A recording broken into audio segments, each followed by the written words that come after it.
But if you are going to call yourself Christian, then you have to make some serious decisions. First of all, we must be convinced that everything we do is to be for the glory of God. Absolutely everything. We have 1 Corinthians 10:31, whether then you eat or drink or whatever you do, do all for the glory of God. Absolutely everything for His glory. Everything. And you cannot do it for His glory apart from knowing what He commanded. Okay? We have cases all throughout Scripture where people did things that were wise in their own eyes, thinking it would abound to the glory of God, only to recognize they were fighting against God. Also, 2 Corinthians 10:5, we are destroying speculation and every lofty thing raised against the knowledge of God, and we are taking every thought captive to the obedience of Christ. Not only are we to glorify God in every deed, we're to glorify God in every thought. My thoughts are to be held captive, are to be brought into obedience to Christ. Now, let me just say something. Here, someone might argue, well, you know, that sounds like slavery, it sounds like the end of free thinking and all these different things. Well, you probably don't remember this singer, but there was a guy by the name of Bob Dylan several years ago, back in my time, who said things like, you got to serve somebody. You are going to serve somebody. You are going to be a prisoner to someone's worldview. It's just going to happen. I'm sorry. And what's funny is the people who most boast about breaking free from everybody else's worldview, they gather together with their own worldview, and in that they try to please each other. It's absolutely amazing. When we talk about free will, you need to understand something. Theologically, there's only one person who's free, and that's God. There's only one who makes decisions without being manipulated or coerced. You don't have free will.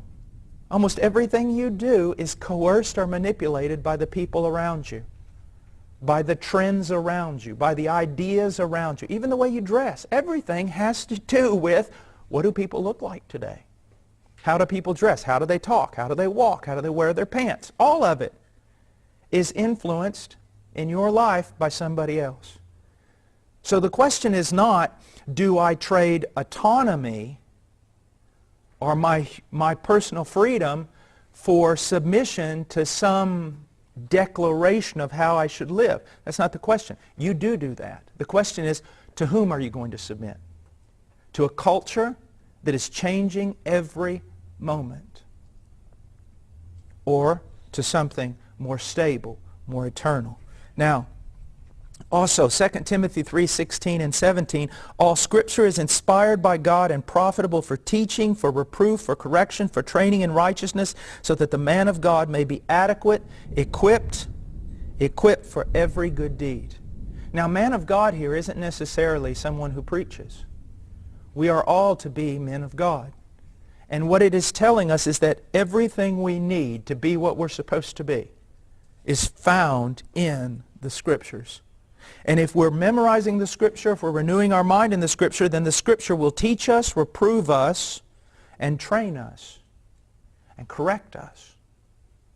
But if we're out there, just imagine for a moment, someone who is out in the world 16 hours a day, couple hours a day television, a couple hours a day or an hour a day with video games. He's surrounded by a worldly atmosphere. He goes to classes on a secular campus and everything else, and then he has a 15-minute quiet time. Yeah, you're going to change the world. No, you're not. You're going to be conformed to the world. You're just going to throw a Christian t-shirt on your back. You see? It's going to take a lot, guys, to break free. The big problem NASA has is gravity. It's just a really big problem. You ever do any mountain climbing? Your big problem is gravity. Old age, your problem with your body is gravity. And it takes a whole lot of force to break free from that gravity. In the same way, it takes a whole lot of force to break free from your culture, more than just 15 minutes a day. You have to realize this is wrong. You also have to realize, young men, listen to me. You are going to one day totally influence the life of a woman, either for good or for destruction. You are going to influence the life of children, either for good or for destruction. You just need to realize that. Unless you're just going to remain single and hanging out in bars all your life, you are going to have a tremendous impact for good or for evil.